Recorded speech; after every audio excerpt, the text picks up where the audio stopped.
అధ్యాయం 6 నుంచి చదువుదాం. ద్వితీయోపదేశకాండం 7 అధ్యాయం 6 నుండి. నీవు నీ దేవుడని యెహోవాకు ప్రతిష్ఠిత జనము. నీ దేవుడని యెహోవా భూమి మీద ఉన్న సమస్త జనముల కంటే నిన్ను ఎక్కువగా ఎంచి నిన్ను తనకు స్వకీయ జనముగా ఏర్పరచుకొను.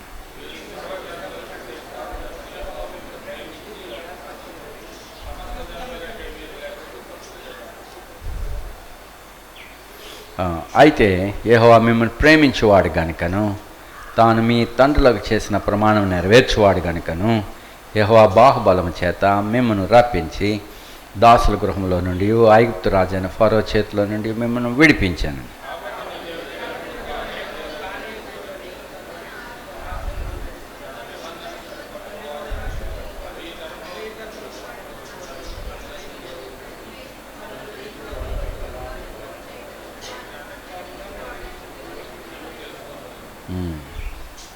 ప్రార్థించుదాం. నమ్మకమైన తండ్రి, కృపగల దేవా, సమయాన్ని నీ పరిశుద్ధ లేఖనాలు మా చేతిలో ఉంచిన ప్రభా, ఈ మాటలు మా మీద మా నోట ఉంచి దేవా, నీ పిల్లల కొరకు నీ సంగతులను బయలుపరచమని అడుగుతున్నాం ప్రభా. ఈ గ్రంథ వాక్యాన్ని బట్టి నీకు వందనాలు. మరి పురాతనమైన సంగతులను మా కొరకు ఏమి చేసి ఉంటివో వాటి అంతటిని బట్టి నేను స్తుతిస్తున్నాం. ఇక యుగయుగాలకి మీరు ఏ రీతిగా మమ్మలను నీ అందు స్థిరపరచువాడుగా ఉన్నావో అది ఎరిగి యథార్థంగా ఆత్మతో సత్యంతో మిమ్మల్ని ఆరాధించటకు సహాయపడమని యేసు ప్రభువుని ప్రార్థిస్తున్నాం తండ్రి, ఆమేన్.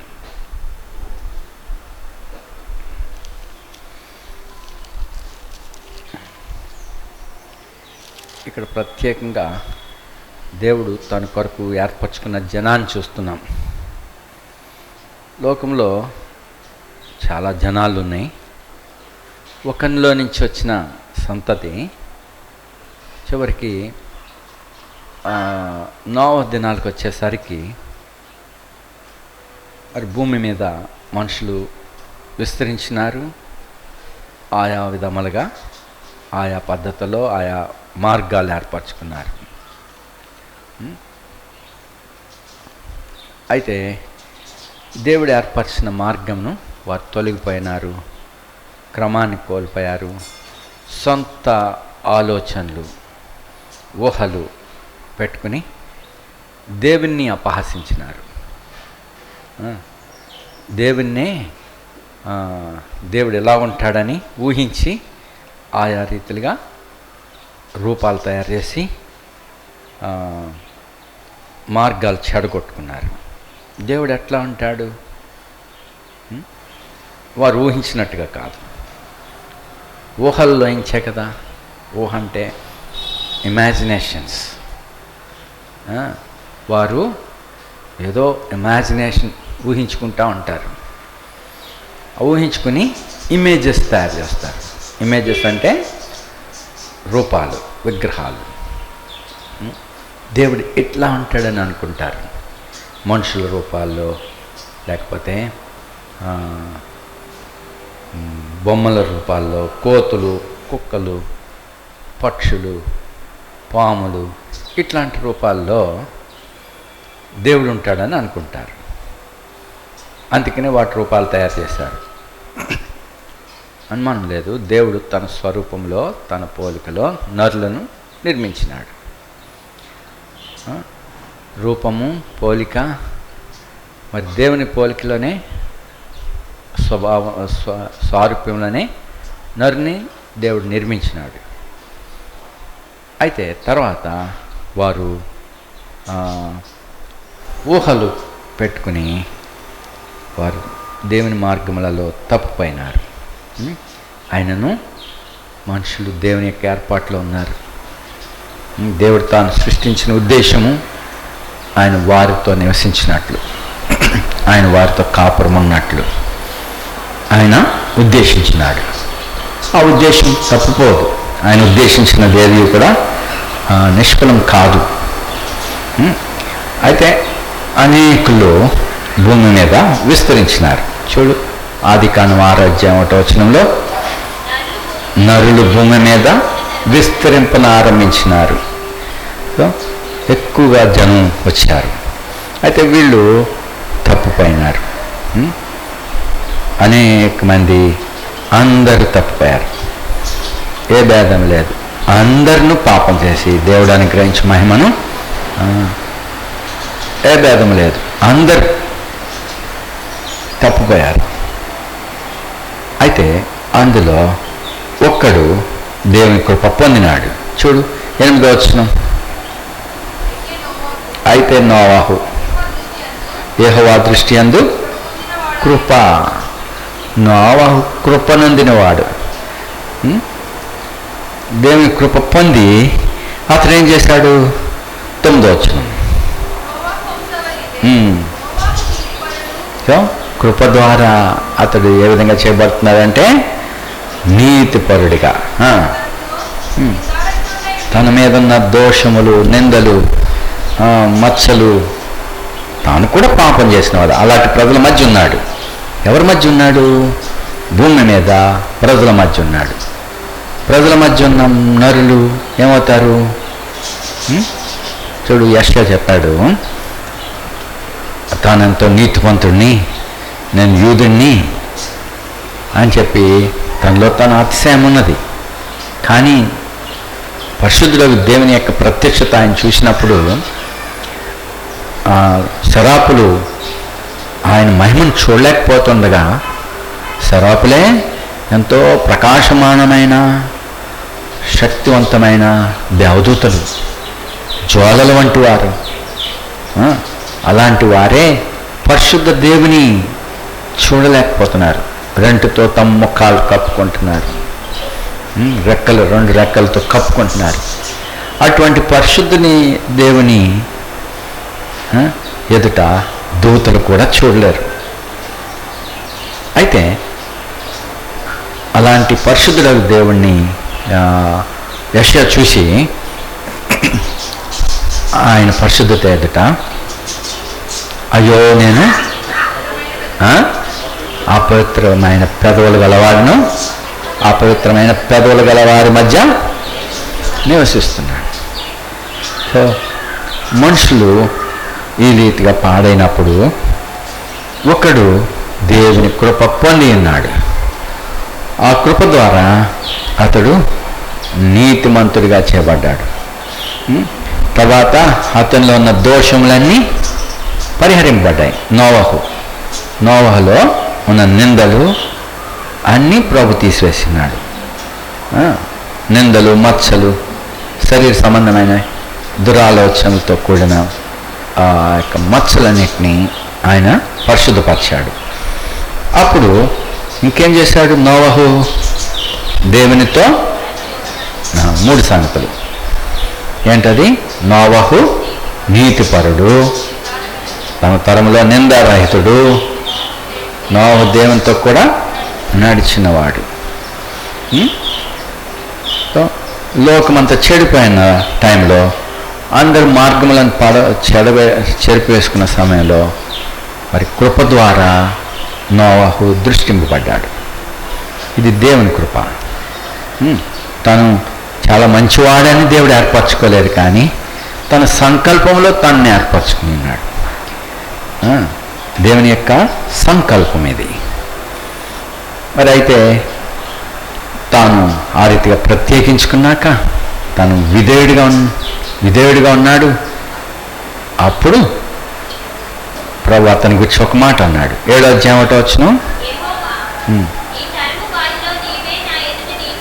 నీవే, నువ్వు ఒక్కడివే నాకు నా ఎదుట నీతిపరుడై ఉన్నావు, నువ్వు విధేయుడిగా ఉన్నావు. సో ఇప్పుడు ఇతనిలోంచి తర్వాత జనాలు వచ్చినాయి సార్. తర్వాత జలప్రళయం అయిపోయింది. జలప్రళయంలో ఊపిరిగలవి అన్నీ చచ్చిపోయినాయి. చచ్చిపోయాక తర్వాత ఇప్పుడు కొత్త భూమి మీదకి వచ్చినట్టుగా మరి నోవహు అతని కుమారులు మరి వచ్చారు. వీళ్ళందరూ దేవుని యొక్క మాటను బట్టియే బయటకు వచ్చారు. అసలు వాడ నీ అరారాత్ కొండ మీద నిలబడినప్పుడు కొంచెం ఆరిన నేల కనపడినప్పుడు వాళ్ళు ఏం తొందరపడిపోయి దిగలేదు. ఎన్నో నెలలు కదా, దాదాపుగా 1 సంవత్సరపు దినాలు ఆ వాడిలోనే ఉండిపోయారు వాళ్ళు. దేవుడు అందులో పెట్టి మూశాడు. దేవుడు బయటికి రమ్మనేంత వరకు అక్కడనే అందులోనే వారు ఉండినారు. మరి నేల ఆరిపోయింది, అయినా కిందకి దిగలేదు. ప్రభు చెప్పేంత వరకు నోవహు అతని పిల్లలు అందులోనే ఉన్నారు. ఆ తర్వాత వారు ఆస్వాదింపడ్డారు. ఆ సంతానంలోంచి, నోవ సంతానంలోంచి ఇప్పుడు జనములు వచ్చినారు.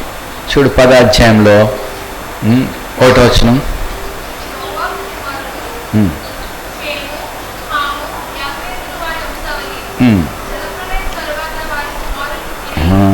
సో జలప్రళయం తర్వాత ఇప్పుడు షేము, హాము, యాపెతు.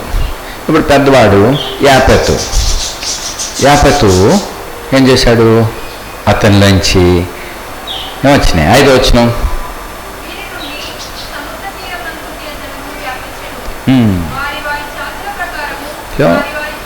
యాపెతులోంచి ఎవరు వచ్చారు? గోమెరు, మాగోరు, మాదయ్య, యావాబు ఇలాంటి వాళ్ళందరూ పుట్టినాక వారిలోనండి వీళ్ళందరికీ ఏది ఇష్టమైంది? సముద్ర తీరమందు జనములు వ్యాపించింది. సముద్ర తీర ప్రాంతాలు. హాము వంశం వాళ్ళు కొండలు ఇలాంటి వాటిని తీసుకున్నారు. మరి ఏబేరు వీళ్ళు కూడా ఆయా ప్రాంతాలు కలిగి ఉన్నారు. 31వ వచనం.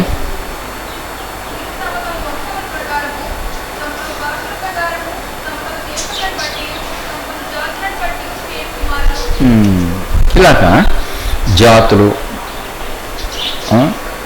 వంశములు, గోత్రాలు ఇవన్నీ ఏర్పడ్డాయి. అయితే దేవుడు ప్రతి ప్రజలకు ఆశీర్వాదం కలుగుటకై ఒకరిని ప్రత్యేకిస్తున్నాడు. ఒకని ద్వారా భూమి మీద సమస్త వంశములు ఆశీర్వదింపబడాలని.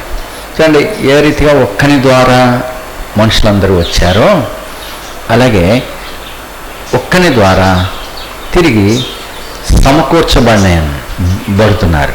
చూడండి, ఒక్కని నుంచి ఆయా వంశములు, చూడండి, వారి జాతులు, వారి భాషలు, వారి వంశములు ఏర్పడ్డాయి, వేరైపోయారు కదా.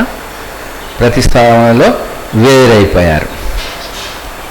భాషలు వేరు, జాతులు వేరు, వంశాలు వేరు, వాళ్ళ ఆశలు వేరుగా ఉంటున్నాయి. చూడు, ఇక్కడ యాపెతు కుమారులు వాళ్ళ జాతుల్లో సముద్ర ప్రాంతాలు, తీర ప్రాంతాలు తీసుకున్నారు. అంటే వాళ్ళకి ఏది ఇంట్రెస్ట్? చేపలు, సముద్ర సీ ప్రొడక్షన్ బాగా ఇష్టం. కొంతమంది కొండ ప్రాంతాలు, కొంతమంది లోయ ప్రాంతాలు, కొంతమంది ప్లెయిన్ ప్రాంతాలు. సో వాళ్ళ జాతులు, వారి ఇష్టాలు ఇలాగన వేరైపోయారు ప్రజలు. ఒక్కరిలోంచి వచ్చిన వారు ఇప్పుడు ఇంతమంది అయ్యారు. అయితే ఇప్పుడు భూమి మీద సమస్త వంశములు ఆశీర్వదింపబట్టకై దేవుడు ఒకరిని వేరు చేస్తున్నాడు. చూడండి, 12వ అధ్యాయం 11 ఆదికాండం 12:1. నీ దేశం నుండి, నీ బంధువుల యొద్ద నుండి, నీ తండ్రి ఇంటి నుండి బయలుదేరి నేను చూపించు దేశానికి వెళ్ళు. చూడండి, ఒకరిని తన కొరకు వేరు చేస్తున్నాడు. ఎందుకంటే అతని ద్వారా భూలోకంలోని సమస్త వంశంలో ఆశీర్వదింపబడాలని. చూడు, 2వ వచనం.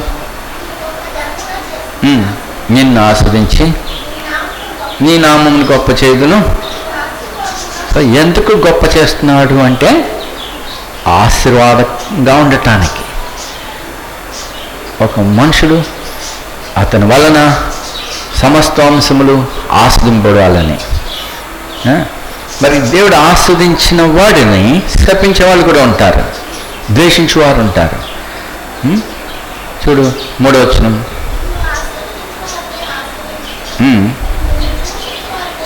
సో దేవుడు ఆశీర్వాదంగా ఉంచిన వాడిని దూషించేవారు ఉన్నారు, శపించేవాళ్ళు ఉన్నారు. అయితే ఇంకా చదువు. భూమి యొక్క సమస్త వంశములు నీ యందు ఆశీర్వదింపండి. ఇది దేవుని యొక్క సంకల్పం.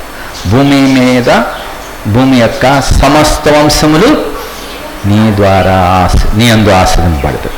ఇది కాబట్టి ఆశీర్వాదములు కావాలంటే ఎవరిని దేవుడు నియమించాడో అక్కడి నుండి పొందాల.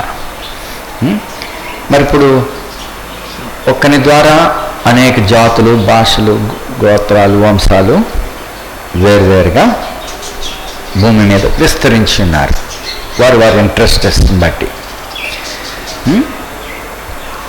అయితే ఇప్పుడు తిరిగి ఒక్కని ద్వారా దేవుడు తిరిగి సమకూర్చేవాడిగా ఉన్నాడు. ఇప్పుడు అబ్రహాం సంతానములో నుంచి, అబ్రహాం యొక్క సంతాన స్వభావం ధరించుకున్న ప్రభువైన యేసుక్రీస్తులో నుండి ఇప్పుడు అనేక వంశములు, అనేక భాషలు మాట్లాడేవారు, అనేక గోత్రములు, వంశములు, భూమి మీద సమస్త వంశములు చూడు వారందరూ సమకూర్చబడుతున్నారు. కీర్తన 50లో, కీర్తన 50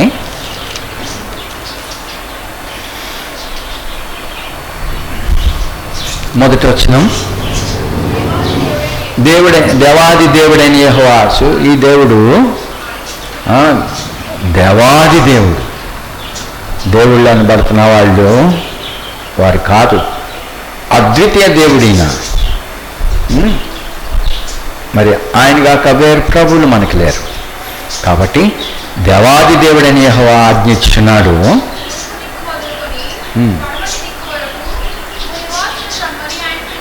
సో ఆయన సమకూర్చేవాడిగా ఉన్నాడు.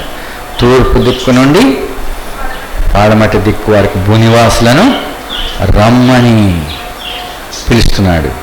సో సమస్త ప్రజలారా, ప్రయాసపడి భారం మోసుకొని సమస్త జనులారా నా యొద్దకు రండి, నేను మీకు విశ్రాంతి ఇస్తా. సో వారు ఏదేదో ప్రయాసపడిపోతున్నారు, వారు మోయలేని బరువులు మోసుకుంటున్నారు. ఆ బరువులు ఎలా మోయాలో వాళ్ళకి తెలీదు, ఎలాగ పనిచేయాలో తెలీదు. ప్రయాసపడిపోతున్నారు. జీవాన్ని పొందటానికి, నిత్య జీవాన్ని పొందటానికి, దేవునితో ఉండుట కొరకు తమ సొంత ప్రయాసలు పడుతున్నారు, భారం మోసుకుంటున్నారు. కానీ సులువు తెలియలేదు. నా దగ్గర రండి, నేను మీకు విశ్రాంతి కలగజేస్తాను. మరి ప్రభుని వెంబడించాలి మనం. ప్రభు మనకు ఒక మార్గాన్ని చూపించాడు. సో ఏంటి మార్గం అంటే చూడు 4వ వచనం.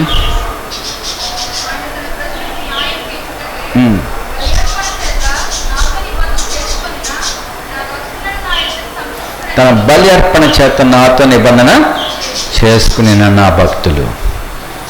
సో తన బలి అర్పణ చేత, సో మనందరి కొరకు బలి చేయబడింది.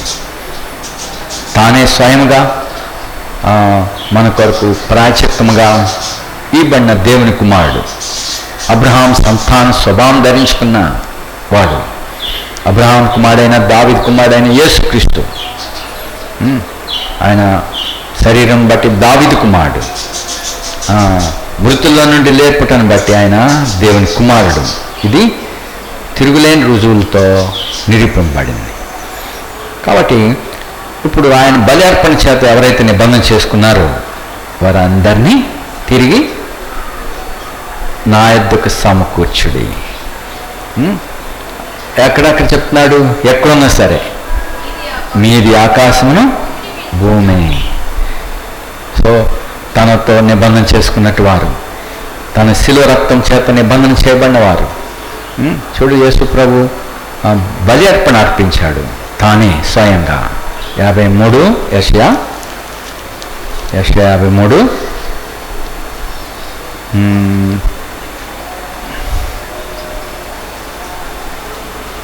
10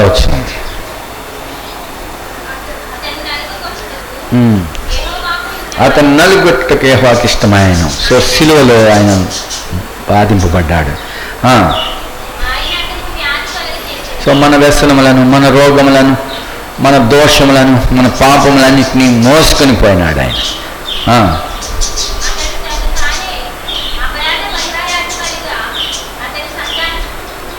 తను తానే అపరాధ పరిహారార్థ బలి చేయగా అతని సంతానం చూసును. సో తను తానే అపరాధ పరిహారార్థ బలి చేస్తున్నాడు. తన బలి అర్పణ చేత నిబంధన చేయబడినవారు. నీ కొరకు, నా కొరకు సిలువలో బలి అర్పణగా ఆయన చేయబడ్డాడు. మన అపరాధములు గుర్చిన నింద, మన దోషముల నింద, అపిత్రత, దోషములు, పాపములు, మచ్చలు, డాగులు, వీటన్నిటినీ తొలగించి వేయటకు మన కొరకు ప్రాయశ్చిత్తము చేయబడినాడు. ఆయన మనలను ఇప్పుడు పరిశుద్ధ జనంగా చేర్చున్నాడు. చూడండి, ఇశ్రాయేలీయులను దేవుడు జనముల మధ్యలోంచి తీసుకొచ్చాడు. మొదటగా జనముల మధ్యలో నుంచి అబ్రహాంను వేరు చేశాడు. వేరు చేసినప్పుడు ఎలా కలిసిపోయి చాలా వచ్చేస్తున్నాయి అబ్రహాంలోకి. హాగరు ద్వారా కలిసిపోయిన ఒక సంతానం వచ్చింది. తర్వాత అతనిలోంచి ఎన్నో జనాలు వచ్చినాయి. సరే, ఇప్పుడు ఇస్సాకు వాగ్దాన రూపంగా ప్రత్యేకింపబడిన సంతతి. హాగరు దెబ్బతోటి ఇంక మరి ఎవరిని లోపలికి రానిలేదు అబ్రహాం. షారా కూడా ఒప్పుకోలేదు ఎవరిని. తన కుమారునికి వివాహం చేయటకై తను షారా కూడా ఒప్పుకోలే. మరి తాను పెద్దవాడైపోతున్నాడు అనగా అతను ఇంకా చిన్నవాడిగానే ఉంటున్నాడు, గొర్రె పిల్లవాలే. తల్లి చనిపోయే వరకు కూడా మరి ఆ తల్లి అబ్రహాం అని ఉండొచ్చు. ఈ పిల్లలు బాగున్నట్టున్నారు, అనేక దాసదాసీలు ఉన్నారు ఇంట్లో, ఈ పిల్ల మనకి అబ్బాయికి బాగుంటుంది అని అబ్రహాం అనేకసార్లు చెప్పు ఉండొచ్చు. షారా ఒప్పుకోలే, ఎందుకంటే ఆగరు ద్వారా దెబ్బతిన్నది. ఈ బుద్ధి, దాసి బుద్ధి మరి తర్వాత నష్టం చేస్తుందని భయపడింది. చివరికి అబ్రహాం కూడా షారా చనిపోయాక తన పెద్ద దాసుని పిలిచి చెప్తున్నాయి, ఈ కనానీయుల్లో ఎవరితోనే నా కుమారునికి ఇవ్వద్దు. సో అదే స్వభావం కలిగిన, అదే సాంప్రదాయం కలిగిన తన యొక్క జనుల యొద్దకు పంపించినాడు. సో ఇప్పుడు ఇస్సాకులోంచి కూడా రెబెకా ద్వారా 2 జనాలు వచ్చినాయి. ఏంటి ఆ 2 జనాలు? యాకోబు, యాసావులు. ఇందులో ఎవరు కృప పొందారు? యాకోబు మంచివాడని కృప పొందాడా? అతడు మంచివాడని కృప పొందాడా? చూడు, రోమేలకు రాసిన పత్రిక, రోమా. దేవుడు ఒకరిని వేరు చేస్తున్నాడు. అయితే ఈ పిల్లలు ఇంకా చెడ్డ మంచి పనులు తెలక మునిపే దేవుడు ఈ మాట ముందుగా రెబెకాతో చెప్పి ఉన్నాడు. రోమేలకు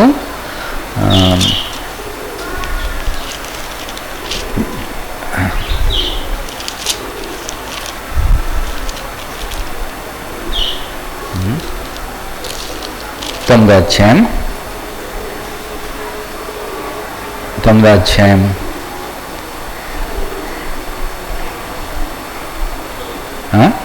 10వ వచనం.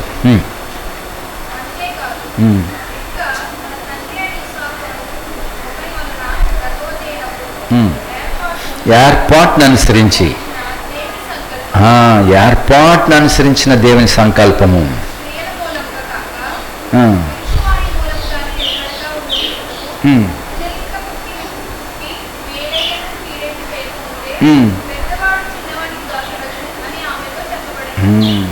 సో పిల్లలు ఇంకా పుట్టలేదు, గర్భంలో ఉన్నారు, 2 జనపదములు నీ కడుపులో ఉన్నాయి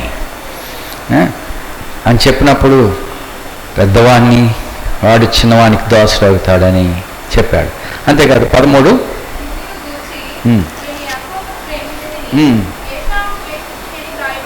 సో యాకోబుని నేను ప్రేమించాను, వాడు మంచివాడని ప్రభు ప్రేమించాడా? యాకోబు అంటే మోసగాడు, యాసావు ఎర్రనివాడు. సో అయితే దేవుడు యాకోబుని ప్రేమించాడు అన్నాడు. మరి దేవుడు అంటే ఒకరిని ద్వేషించాడు, ఒకరిని ప్రేమించాడు అంటే దేవుడు అన్యాయం చేసినట్టు కాదు, దేవుడు కరుణించాడంటే. చదువు ఇంకా చదవండి. అన్యాయం ఉన్నదా? అట్లా అనరాదు.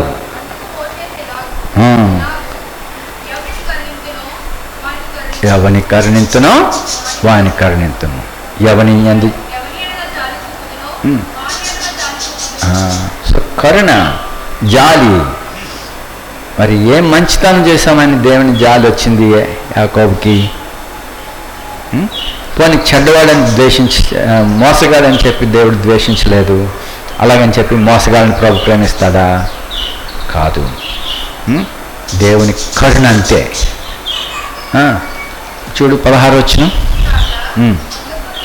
పొందగోరు వారిని వాళ్ళనైనను. సో పొందగోరే వాళ్ళకి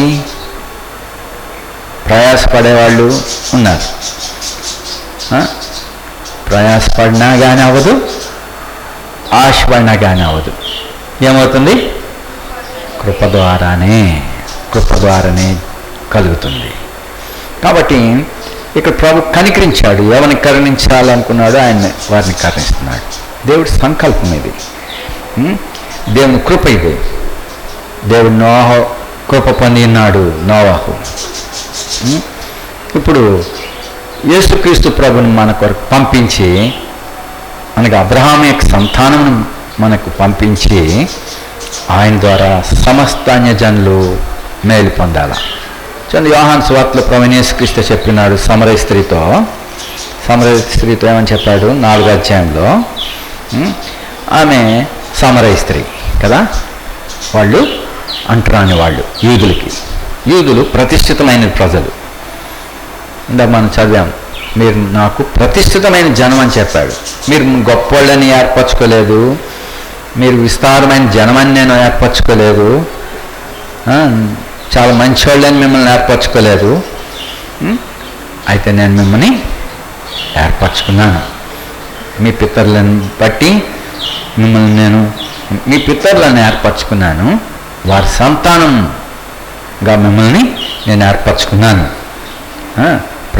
ప్రతిష్ఠిత జనం అనగా పరిశుద్ధ జనం అని చెప్తున్నాడు. భూమి మీద అనేక జనాలు ఉన్నాయి, నేను మిమ్మల్ని ఏర్పరచుకున్నాను. ఉద్దేశము వాళ్ళ ద్వారా భూలోకంలోని సమస్త వంశం దీవించబడాల. ఇప్పుడు 4వ అధ్యాయంలో చూడండి, ఇక్కడ సమరయ స్త్రీ ఆమె ఆశ్చర్యపోయింది. ఏంటి, నువ్వు యూదుడు అయింది సమరయ స్త్రీనైనా నన్ను దాహం నక్కమని అడుగుతున్నావు ఏంటి?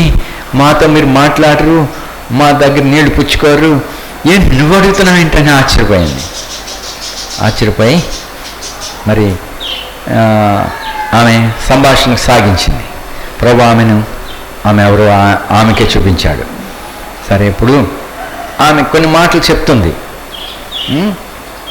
మీరు యెరూషలేములోనే దేవుని ఆరాధించాలంటారు అని చెప్పింది. అయితే ఒక కాలం వస్తుందమ్మా, తండ్రిని ఆరాధించే కాలం, అయితే ఆత్మతోను సత్యముతోను ఆరాధించే ఒక కాలం వస్తుంది అని చెప్పాడు. కానీ ఇక్కడ ఆమెతో మాట్లాడేటప్పుడు రక్షణ యూదుల నుండి వస్తుంది. ఎన్ని 22 మీకు తెలియని దాన్ని ఆరాధించువారు.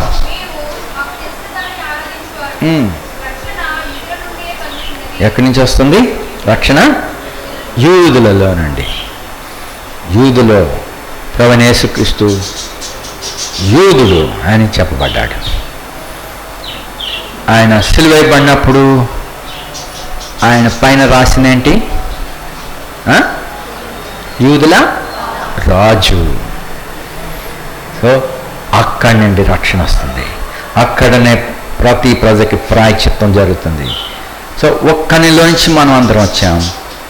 ఆయా జాతులు, ఆయా భాషలు, ఆయా కులాలు, ఆయా గోత్రాలు, ఆయా మనస్తత్వాలు కలిగిన వారమై, చూడండి ఇందాక చదివాం, సముద్ర తీర ప్రాంతాలు కొంతమంది ఏర్పరచుకున్నారు, కొంతమంది కొండల ప్రాంతాలు ఏర్పరచుకున్నారు, కొంతమంది లోయలు ఏర్పరచుకున్నారు, కొంతమంది లోయలు కొండలు ఉండేటువంటి ప్రాంతాలను ఏర్పరచుకున్నారు, ఇంకా కొంతమంది మైదాన ప్రాంతాలు ఏర్పరచుకున్నారు. వారి వారి ఇష్టాలు, వారి వారి ఆలోచన చొప్పున భూమి మీద ప్రజలు నిండి ఉన్నారు. ఇప్పుడైతే మరి ప్రతి జన్మలో నుండి దేవుడు తన కొరకు ఏర్పరచుకుంటున్నాడు. ఎలాగంటే యేసుక్రీస్తు ప్రభు ద్వారా ఆయన రక్తం చేత నిబంధన చేసుకున్నట్టు వారు అందరూ ఒక్క జనముగా చేయబడుతున్నారు. ఆ ఒక్క జనం ఏంటంటే చూడండి, పేతురు మొదటి పత్రిక 2వ అధ్యాయంలో ఇక్కడ అనేక ప్రాంతాల్లో ఏర్పరచబడ్డారు యాత్రికులుగా. మొదటి అధ్యాయంలో చూస్తే అనేక ప్రాంతాల్లో పొంతు, గలతీయ, కప్పదొకియ, ఆసియా, బితునియా, ఇంకా ఆయా దేశాల్లో చెందిన పరిశుద్ధులందరికీ. సరే, ఇక్కడ ఏం చెప్పాడు? 2వ అధ్యాయం 1వ వచనం, ప్రభు దయాళుడు, ప్రభు కృపగలవాడు, కాబట్టి మనలను పరిశుద్ధపరిచాడు. మరి మనలో ఉన్నటువంటి దుష్టత్వము, కపటము, వేషధారణ, ఆశయ, దూషణ వీటన్నిటి నుండి కడిగి వేసి పరిశుద్ధపరిచి ఏం చేశాడు? 5వ వచనం, 4వ వచనం, మనుషుల చేత విసర్జించబడినను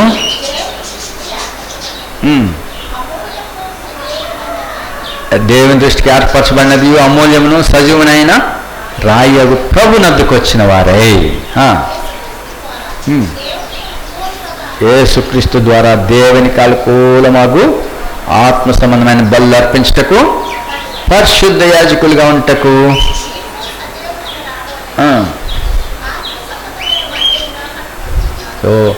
పరిశుద్ధమైన యాజకులు, పరిశుద్ధమైన ఆలయముగా ఉండుటకు మీరు కట్టబడుతున్నారు. మీ దేహము దేవుని చేత ఇవ్వబడి మీలో నివసించిన పరిశుద్ధాత్మకు ఆలయమైనదని మీరు ఎరగరా? సో పరిశుద్ధ దేవాలయముగా, సో మిమ్మల్ని పరిశుద్ధపరిచి మీరు దేవుని ఆరాధించేవారుగా పరిశుద్ధ యాజకులుగా చేస్తున్నాడు. ఏ దోషము, మచ్చ, డాగు లేని యాజకులు. చూడండి, యాజకులు ఏమన్నా మచ్చ ఉన్నదంటే వారి వస్త్రాలు కానీ వారి శరీరంలో కానీ ఏ డాగు మచ్చ ఉండకూడదు. ఏ కుష్టు సంబంధించింది కానీ ఏది లోపం లేని వారికి ఉండాలా. కాబట్టి ప్రభు మనను తన రక్తం ద్వారా పరిశుద్ధపరిచేవాడై ఉన్నాడు. పరిశుద్ధ యాజకులుగా ఆయన దృష్టికి చేస్తున్నాడు. తన దృష్టికి, తన ఎదుట కృప ఇచ్చి నిందారహితుడని చెప్తున్నాడు నా అని. మరి పరిశుద్ధ ప్రజలని చెప్తున్నాడు ప్రభు. చూడు, ఇప్పుడు 9వ వచనం, చీకట్లో ఉండిన వారు మీరు, అయితే ఇప్పుడు తన వెలుగులోనికి, ఆశ్చర్యకరమైన తన వెలుగులోనికి మిమ్మల్ని పిలిచిన వాడు. ఈ ఆశ్చర్యకరమైన వెలుగు ఏం చేస్తుంది? చూడండి, ఇశ్రాయేలీలు ఐగుప్తీలు తరుముకుంటూ వచ్చారు. మరి సముద్రం ఎదురుంది, పక్క అటు ఇటు ఏమున్నాయి?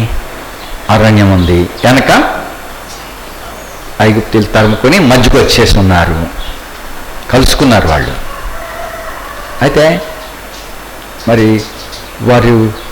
వారికి త్రోవ చూపించాడు దేవుడు, సముద్రంలో త్రోవ. వారు సముద్రంలోనికి వెళ్ళిపోయారు. నీరు పాయలైపోయింది, సముద్రం పాయలైపోయింది. వారు సముద్రంలోంచి వెళ్తుండగా వాళ్ళకి త్రోవ ఎలా కనపడింది?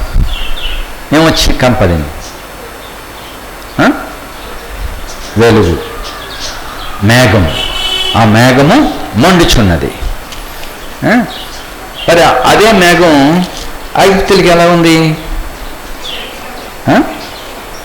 చీకటిగా ఉంది. ఆ మేఘము ఇశ్రాయేలీయులకు వెలుగుతూ ఉన్నది. అదే మేఘము ఐగుప్తులకి కటిక చీకట్లా ఉంది. వారు ఎక్కడున్నారో వారికి తెలియదు. వారు సముద్రంలో ఉన్నారో ఒడ్డునున్నారో వారికి తెలియదు. అయోమయం. అది ఆశ్చర్యకరమైన వెలుగు. సో ఆశ్చర్యకరమైన వెలుగులోనికి తీసుకుని వచ్చాడు. కటిక చీకట్లో ఉన్నటువంటి ప్రజలను ఆశ్చర్యకరమైన వెలుగులోనికి తీసుకుని వచ్చాడు. అయితే ఐగుప్తులకి అది తెలియదు. వారు ఎక్కడున్నారో వారికి తెలియదు. వారు ఏమైనారో వారికి తెలియదు. ఎవరెవరు ఎక్కడున్నారో వారికి తెలియదు. అది చీకటి. అయితే ఆశ్చర్యకరమైన తన వెలుగులోనికి మిమ్మల్ని పిలిచిన వాని గుణాశ్రయములను ప్రచురం చేయ నిమిత్తం ఇప్పుడు ప్రత్యేకింపబడిన వంశం, కలిసిపోయే వంశాలు కాదు, ఏర్పరచబడిన వంశము, ఇంకా రాజులైన యాజక సమూహం, పరిశుద్ధ జనమును, దేవుని సొంత ప్రజలు. సో దేవుడు ఇజ్రాయేలీలను అందుకొరకు ఏర్పరచుకున్నాడు, యూదులను. ఇప్పుడు మనం యేసుక్రీస్తు ప్రభు ద్వారా యూదులతో పాటు సమాన వారసత్వానికి తీసుకురాబడ్డాం. మనందరం సమకూర్చబడితిని. ప్రకటన గ్రంథం 5వ అధ్యాయంలో ప్రభు తన రక్తం ఇచ్చి మరి వారిని విమోచించినందుకు ఏం పాట పాడారో చూడండి. 9వ వచనం. ప్రజలందరి పక్షంగా దాని ముద్రలని పుట్టకు యోగ్యుడవు. ఆ మర్మములు, ఆ యొక్క సీల్స్ ఓపెన్ చేసేటానికి ఆయన అర్హుడే అన్నాడు. సో నువ్వు వధింపబడిన వాడివై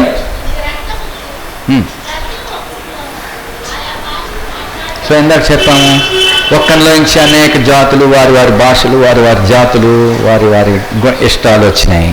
అయితే ఇప్పుడు ఒక్కరిలో నుంచి ఏమొస్తున్నాయి? నీ రక్తం ఇచ్చి ప్రతి వంశములో నుండి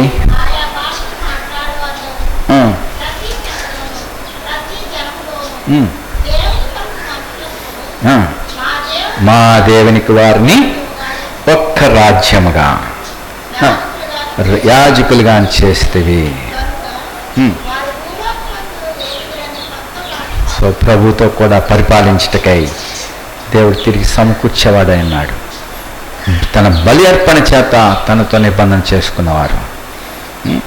మరి నీ కొరకు ప్రాయచిత్తం చేసినవాడు నిన్ను పరిశుద్ధ జనముగా, పరిశుద్ధుడిగా చేస్తున్నాడు.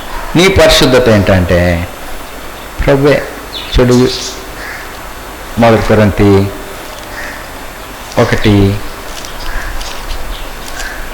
క్రీస్తు యేసులోనికి వచ్చిన వారు ఎట్టి వారిగా పిలువబడుతున్నారు చూడండి. 1 కొరింథీ 1 లాస్ట్ వర్సెస్లో 30 వచనం నుంచి క్రీస్తు యేసునందున్న వారు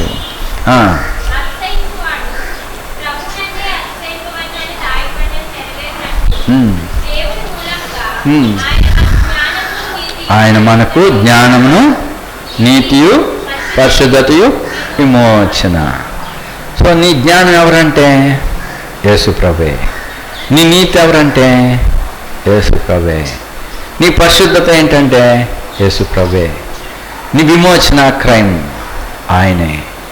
కాబట్టి ఆయన ద్వారా మరి మనం కూడా ఏర్పరచబడి ఈ గొప్ప వంశంలోకి తీసుకురాబడ్డాం. మరి మీరు గొప్పవారిని దేవుడు ఏర్పరచుకోలేదు. ఇందాక చదివాం 2వ ఉపదేశకాండంలో. ఇక్కడ ఇశ్రాయేలుతో అంటున్నాడు, 7వ అధ్యాయంలో చదివాం ఏమని, నువ్వు విస్తారమైన జనమని దేవుడు నిన్ను ఏర్పరచుకోలేదు. 6వ వచనం, నీవు నీ దేవుడనే యెహోవాకు హోలీ నేషన్, పరిశుద్ధ ప్రజలు, లేక ప్రతిష్ఠిత, ఇంకెవ్వరి కొరకు కాదు, దేవునికే. మీరు పరిశుద్ధ జనం. తర్వాత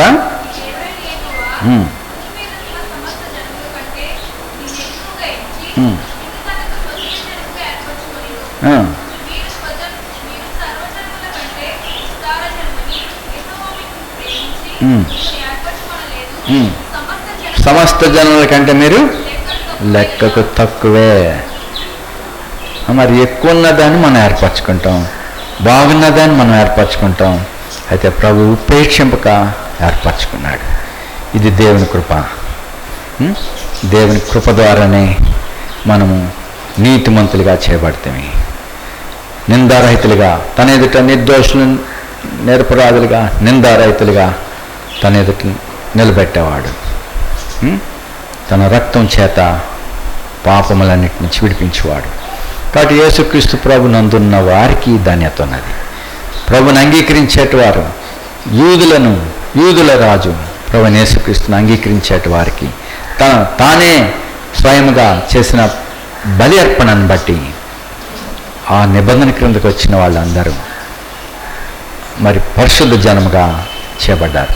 అలాగే ఇంకా చేయబడకపోతే, ఇంకా పరిశుద్ధ ప్రజలుగా పరిశుద్ధ దేవుని ఇంకా కలిగి ఉండకపోతే యేసు ప్రభు ద్వారా ఆ యొక్క జనములో సమకూర్చబడి ఏకం చేయబడుతున్నాం. యేసు ప్రభుని అంగీకరించడం ద్వారా ఈ పరిశుద్ధ జనుల్లో నువ్వు కూడా ఐక్యపరచబడి ఆశీర్వాదములు పొందగలవు. అబ్రహాం సంతానం మూలముగా భూలోకంలోని సమస్త వంశములు ఆశీర్వదింపబడిన. మరి యేసుక్రీస్తు ప్రభుని బట్టి మనం కూడా ఆ సంతానంలోనికి, ఏర్పరచబడిన వంశములోనికి, ప్రతిష్ఠిత జనములోనికి, దేవుని ప్రజలతోటి ఐక్యత తీసుకురాబడింది. ఒకప్పుడు ఒక మనుషుల్లోంచి ఆయా గోత్రములు, ఆయా భాషలు, ఆయా వంశములు, ఆయా ఇష్టాలు కనపడ్డాయి. ఇప్పుడు యేసుక్రీస్తు ప్రభు బలి అర్పణను బట్టి అనేకులైన మనల్ని సమస్త భూమిలో నుండి తన కొరకు ఏర్పరచుకున్నాడు. ఓ రోజు వస్తుంది, తన దూతలను ఆ కడబూరం రోగినప్పుడు మహిమలో ఉన్న పరిశుద్ధులను ఆయన వెంట పెట్టుకుని మేఘముల మీద వస్తాడు. భూమి మీద అదే క్షణంలో భూమి మీద సకల గోత్రములలో నుండి ప్రభుత్వ నిబంధన చేసుకున్నట్టు వారు సమకూర్చబడతారు. చూడండి, మత్తయి సువార్త 24లో చూడండి. ఇది సంభవించే కార్యం. ఇప్పుడు మనం ప్రభు బల చుట్టూ ఉన్నామంటే అర్థం ప్రభుతో కూడా ఉన్నాము. మీరు క్రీస్తు యేసునందు ఉన్నాము. మరి అయితే ఈ జొన్నల గారిలో ఇక్కడున్న వాళ్ళు మాత్రం కాదు, మనం అందరము పరిశుద్ధులందరితో ఏకమై ఉన్నాం. చూడు 24:30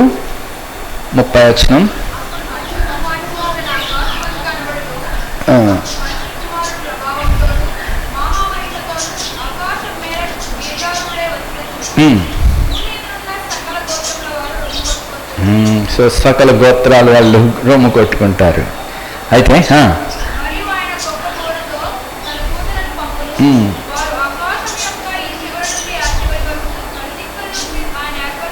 ఆయన గొప్ప బోరుతో తన దూతలను పంపును. కడబూరం రోగుతుంది. ఆ బోర ధ్వని యొక్క అర్థం, ఏ బోర దేనికి అర్థం తెలియని వాళ్ళు అంటారు. ఏ బోర దేనికి ఊతుందో ప్రజలకు తెలియదు కదా. సో మిలిటరీ వాళ్ళకి బోర్లు ఊతారు. ఏ బోర దేనికో మనకు తెలియదు. వాళ్ళ కోడ్ లాంగ్వేజ్ ఉంటుంది, వాళ్ళ యొక్క రిథమ్స్ అవి ఉంటాయి. దాన్ని బట్టి వాళ్ళకి అర్థాలు తెలుసు. ఆ ట్రైనింగ్ వాళ్ళకి. ఇశ్రాయేలీలకు కూడా మేఘం ఎత్తబడిన వెంటనే ఏ వైపు వాళ్ళు ముందుకు సాగి వెళ్ళాలి, ఆ బోర ధ్వని వాళ్ళకి తెలుసు. ఆ బోర ధ్వని ఒకవేళ బోర్ మోగింది, అప్పుడు ఎవరు వెళ్ళాలి అక్కడికి, ప్రత్యక్ష గుడారం దగ్గరికి అన్నది సమాజ పెద్దల కూడి రావాలా. అది వాళ్ళ నాయకులైన వాళ్ళని పిలిచే బూర. అది చాలా కాలం కిందట 75, 76 ఆ టైం అనుకుంటాను. మందిరంలో చాలామంది సహోదరులు విశాఖపట్నంలో సాలెంలో మార్టిన్ గారు ఉన్నారు. అప్పుడు చాలామంది సహోదరులు వైట్ వాష్ చేయటానికి, తర్వాత ఆవరణను క్లీన్ చేయటానికి చాలా సహోదరులు వచ్చి పనిచేస్తున్నారు. వాళ్ళు డ్యూటీలు చేసేవారు. ఆఫ్ డ్యూటీ 3 షిఫ్ట్లు ఉన్న సహోదరులు ఒక షిఫ్ట్ టైం అంతా మందిరంలో పరిచయం చేసేవారు. రైల్వే వాళ్ళు, పోర్ట్లో పనిచేసేటవాళ్ళు, ఇంకా బిహెచ్పిలో పనిచేసేటవాళ్ళు, ఇంకా విభాగాల్లో పనిచేసేట వాళ్ళకి మరి మందిరంలో పనిచేస్తున్నారు.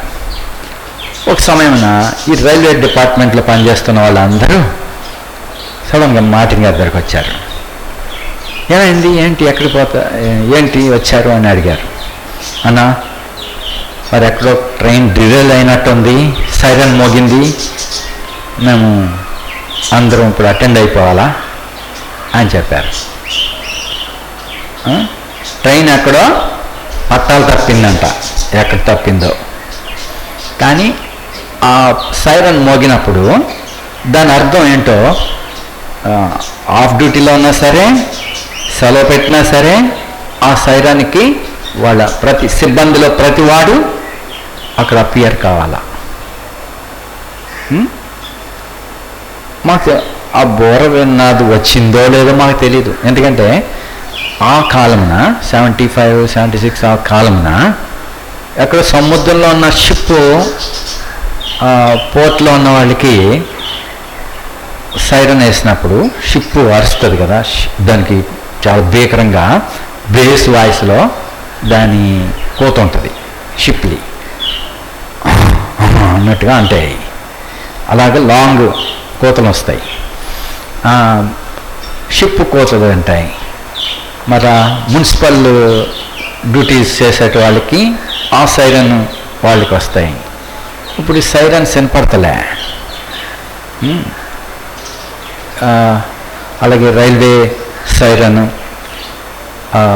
ఉండేది. కాబట్టి ఈ సైరన్స్లు బట్టి షిఫ్ట్లో ఉన్నవాళ్ళు దిగిపోయి కొత్త షిఫ్ట్ లోపలికి వెళ్ళేది ప్రతి దాంట్లో. అయితే అక్కడ బోర్ మోగింది రైల్వే వాళ్ళది, మాకేమీ తెలియదు. వాళ్ళందరూ గబగబా వచ్చేసారు మార్టిన్ గారికి. అన్న, ట్రైన్ అక్కడ డిరైల్ అయిపోయింది, కావాలి, పిలుపు వచ్చింది, వెళ్ళిపోతున్నాము, ప్రార్థన చేయండి అన్న అని చెప్పి అబ్రప్ట్లీగా గబగబా సిద్ధపడిపోయి వారు వెళ్ళిపోయారు. సో ఇక్కడ నా ఉద్దేశము, బోర్ మోగింది లేక సైరన్ మోగింది, దాని అర్థం మనకి తెలియదు. అలాగే మనిషి కుమారుని యొక్క సూచన బూర మేఘవెత్తబడినప్పుడు మనల్ని తీసుకుని పోటకై, మనలను తనతో కూడా నడుచుటకు, తనతో కూడా నిరంతరం ఉండుటకు ఒక గడియ రాబోతుంది. ఆ సమయంలో భూమి యొక్క సమస్త వంశములు, ప్రతి గోత్రములు వారు, అందులో ఎవరైతే ఆయన రక్తం ప్రోక్షణకు వచ్చారో, ఆయన అంగీకరించారో వారందరూ సమకూర్చబడేవారైనారు. మహిమలో ఉన్నా సరే, శరీరములతో ఉన్నా సరే ప్రభు సమకూర్చుకునేవాడు. చూడు ఇక్కడ 31 వచ్చిన 24-31, గొప్ప బోరుతో తన దూతలను పంపును,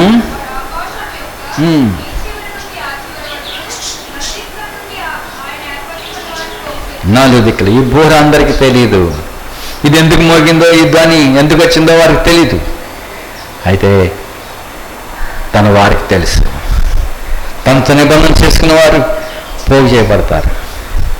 శృంగధ్వనులు ఎరుగు జనులు ధన్యులు. బోరధ్వని ఆ యొక్క హెచ్చరికను ఎరిగేటి వాళ్ళు ధన్యులు. ఇశ్రాయేలీలు అటువారు, వారు క్రమమైన వారు, పరిశుద్ధ ప్రజలు, కలిసిపోయేటివారు కారు. ఇప్పుడు ప్రభు మనలను అనేకుల్లోంచి, అనేక జాతుల్లోంచి వేరు చేసి తన రక్తం ద్వారా పరిశుద్ధులు, నిర్దోషులు, పరిశుద్ధ జనముగా, రాజులుగా, యాజకులుగా చేస్తున్నాడు.